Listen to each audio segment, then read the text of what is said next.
سامنے آیا ہے سورۃ الجن. سبحانك لا علم لنا إلا ما علمتنا إنك أنت العليم الحكيم.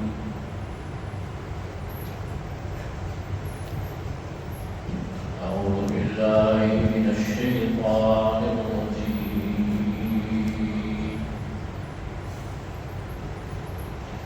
بسم الله الرحمن الرحيم.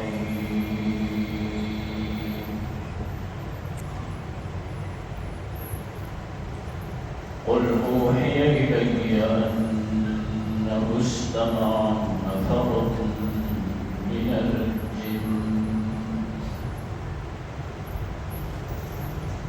فقالوا إنا سمعنا قرآنا عجبا يهدي إلى الرشد فآمنا به ولن نشرك بربنا أحدا وأنه تعالى جد ربنا ما اتخذ صاحبة ولا ولدا.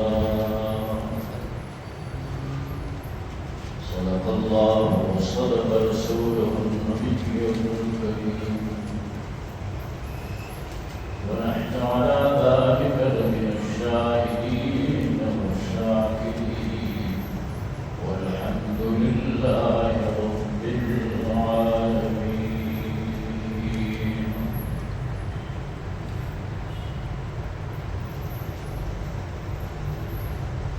سورۃ نوح کے بعد اب ہے سورۃ الجن.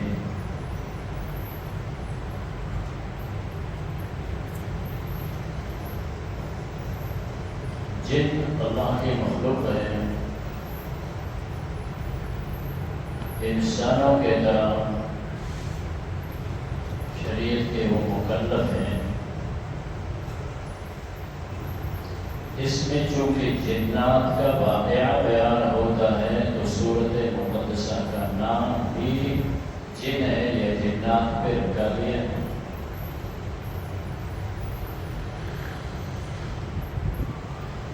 رسول اللہ صلی اللہ علیہ وسلم کی انسانوں نے جس انداز سے مخالفت کی تو ایک طرف تو یہ انسانوں کو باور کرایا جاتا ہے کہ اگر تم رحمت دو عالم علیہ السلام کو نہیں مانتے، قرآن کو نہیں مانتے، تو اللہ کی اور مخلوق بھی ہے کہ وہ رحمت دو عالم علیہ السلام بھی مان لیتے ہیں، قرآن کو مانتے ہیں، اللہ کو مانتے ہیں، اللہ کی عبادت کرتے ہیں. وہ بھی مکلف ہے. ان میں بھی اچھے لوگ ایمان لانے کو بھی کب ایمان نہیں لاؤ گے تو اپنا نقصان کرو گے. یہ انسانوں کو بتلایا جاتا ہے. تو رسول اللہ صلی اللہ علیہ وسلم کی شان یہ ہے کہ جب آپ صلی اللہ علیہ وسلم اپنی نبوت کا رسالت کا اعلان فرما دیا ہے تو دنیا کے اندر ایک انقلاب آ جاتا ہے. وہ اس انداز سے کہ آپ صلی اللہ علیہ وسلم کی وراثت سے پہلے شیاطین وہ اوپر جاتے تھے. وہاں پہ فرشتوں کی مجلسیں، فرشتوں کی باتیں وہ سنتے تھے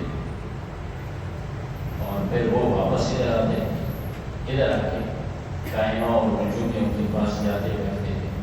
ایک بات وہاں کی اور 10 یہاں کی ملا کے ان کو سمجھاتے تھے کہ یوں ہے یوں ہے یوں. یہ ایک سلسلہ تھا جو چل رہا تھا. تو جب رسول اللہ صلی اللہ علیہ وسلم نے نبوت و رسالت کا اعلان فرمایا، آپ نے کہا لوگوں میں اللہ کا رسول ہوں، اس وقت پھر یہ ہوا کہ اللہ تعالیٰ نے ان پہ پابندی لگائی، شیاطین پہ پابندی لگائی کہ اب اوپر نہیں جا سکتے. اب جو بھی اپنے اس روٹین کے مطابق اوپر جاتا تھا تو وہاں سے شہاب ساکر سے اس کو مار کے بھگاتے ہیں. ان کا وہاں پہ وہ بیٹھنا بند ہو. پریشان ہو گئے، آگے بڑے جان کے پاس، شیطان ابلیس کے پاس آگے بیٹھ گئے۔ انہوں نے پھر یہ کیا، جنات کی ٹیمیں بنائی اور جہاں زمین پہ کچھ ہوا ہے جو اوپر انقلاب آ گیا، پھر اس نے اپنی ٹیمیں جماعتیں بنائی، ان کو تشکیل دی کہ اس طرف اور اس طرف جاؤ۔ زمین پہ دیکھو ہوا کیا ہے، تو ان کی ایک جماعت مکہ مکرمہ کی طرف آ گئی، جنات۔ رسول اللہ صلی اللہ علیہ وسلم صحابہ کرام رضوان اللہ تعالیٰ عنہم اجمعین کو نماز پڑھا رہے تھے۔ اس سے پہلے بھی یہ واقعہ گزرا ہے، وَإِذْ صَرَفْنَا إِلَيْكَ نَفَرًا مِنَ الْجِنِّ يَسْتَمِعُونَ الْقُرْآنَ فَلَمَّا حَضَرُوهُ قَالُوا أَنصِتُوا، سورۃ احقاف کے اندر جب اس کے بارے میں یہ بات گزری، جب یہ یہاں پہ آئے دیکھا رسول اللہ صلی اللہ علیہ وسلم کو، اور انہوں نے قرآن سنا، سنتے ہی اس پہ ایمان لیا ہے، کہا وہ بات وہ یہ ہے، وہ یہ ہے، اس وجہ سے ہم نے یہ پابندیاں نہیں ہے، اس وجہ سے یہ جو انقلاب آیا وہ ہے۔ تو قرآن یہاں پہ سن کر خاموشی کے سن، یہاں سے پھر واپس ہو کر وہ جاتے ہیں اپنوں کے یہاں، جنات کے یہاں، وہاں جا کے ان سے کہتے ہیں کہ ہم نے قرآن سنا، بڑا اچھا قرآن تھا، بڑا عجیب قرآن ہے، اور وہ راہ راست کی طرف رہنمائی کرنے والا ہے، تو ہم تو اس پہ ایمان لے آئے، اور اس کا دعویٰ یہی ہے، کتاب یہی کہہ رہا تھا کہ اللہ ایک ہے، اس کے ساتھ کوئی شریک نہیں ہے، اللہ بیوی سے پاک ہے، اللہ اولاد سے پاک ہے۔ آگے قرآن سنو اور گئے، ایمان لائے، چلے گئے۔ اب رسول اللہ صلی اللہ علیہ وسلم نے ان کو نہیں دیکھا، اللہ تعالیٰ حضرت جبریل علیہ السلام کے ذریعے سے یہ سورۃ مقدسہ نازل فرما کر اپنے پیارے نبی علیہ السلام کو اطلاع دے دیتے ہیں کہ آپ کے ہاں جنات کی جماعت آئی ہے اور قرآن سن کے وہ آپ پہ ایمان لا کے گئی ہے۔ فرمائے قل، آپ صلی اللہ علیہ وسلم فرمائیے، اوحی الیہ، اللہ نے مجھ پہ وحی بھیجی ہے، کس چیز کی، کس بات کی، کہ انہ استمع نفر من الجن، اس قرآن کو جنات کی ایک جماعت نے سنا ہے، سن کے ایمان لایا ہے، اور انہوں نے یہ کہا ہے کہ اِنَّا سَمِعْنَا قُرْآنًا عَجَبًا، کہ ہم نے یہ قرآن سنا، ایسا قرآن ہے جو عجب ہے، جو عجیب ہے، اپنے مضامین کے لحاظ سے پتہ چلتا ہے کہ یہ اللہ کی کتاب ہے، اور عظیم اور عجیب ہے، اس انداز سے کہ انسانوں کی باتوں سے وہ بالکل مشابہ نہیں لگتا، اور یہدی الی الرشد فآمنا، ہم اس قرآن پہ ایمان لے آئے اس لیے کہ وہ راہ راست کی طرف رہنمائی کرنے والی کتاب ہے، ہم اس پہ ایمان لائے ہیں۔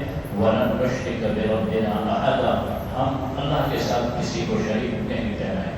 یہ جو زمین پہ لوگ رہتے بستے ہیں، جنہوں نے عقیدہ بنایا ہے نعوذ باللہ کہ اللہ کی بیٹیاں ہے، اللہ کا بچہ ہے، اللہ کا اولاد ہے، نہیں، قرآن سنتے ہی قرآن کے دعویٰ ان کے دل دماغ میں بیٹھ گیا کہ قرآن کا یہی دعویٰ ہے، لوگوں اللہ ایک، اس کے ساتھ کوئی شریک نہیں، اور انہوں نے اقرار کر دیا کہ ہمارا رب اللہ، اس نے نہ بیوی دی ہے، نہ اس کی بیوی ہے، نہ اس کا اولاد ہے۔ بس آگے یہی سلسلہ جنات نے جو بات کی ہے اللہ پاک اپنے پیغمبر سے بیان فرما رہے ہیں، سورۃ جن مکمل بیان پھر جاری ہے۔ چنانچہ ارشاد خداوند ہے، اعوذ باللہ من الشیطان الرجیم، بسم اللہ الرحمن الرحیم۔ قل، آپ صلی اللہ علیہ وسلم فرمائیے، قل کہیے اوحی الیہ مجھ پہ وحی کی گئی ہے انہ استمع نفر من الجن کہ سنا ہے ایک جماعت نے جنات میں سے قرآن کو فقالوا پس کہا جنات نے انا سمعنا بے شک ہم نے سن لیا قرآن عجبا ایسا قرآن ہے جو عجیب قرآن ہے عظمت بری ہوئی کتاب ہے یہدی الی الرشد صراط مستقیم کے طرف وہ رہنمائی کرتا ہے فآمنا بہ بس ہم ایمان لے آئے قرآن پہ ایمان لا کر ہم اقرار کر گئے وَلَن نُشْرِكَ بِرَبِّنَا أَحَدًا اور شریک نہیں ٹھہرائیں گے اپنے رب کے ساتھ اس کے ذات و صفات میں کسی کو بھی وَأَنَّهُ تَعَالَىٰ جَدُّ رَبِّنَا اور اس قرآن نے ہمیں یہ بھی سمجھایا کہ ہمارا رب بہت اعلیٰ اور بلند ہے وہ عظیم ذات ہے مَتَّخَذَ صَاحِبَةً اس کی بیوی نہیں ہے وَلَا وَلَدًا اور نہ اس کا اولاد وہ اللہ عظیم ہے بیوی سے پاک اولاد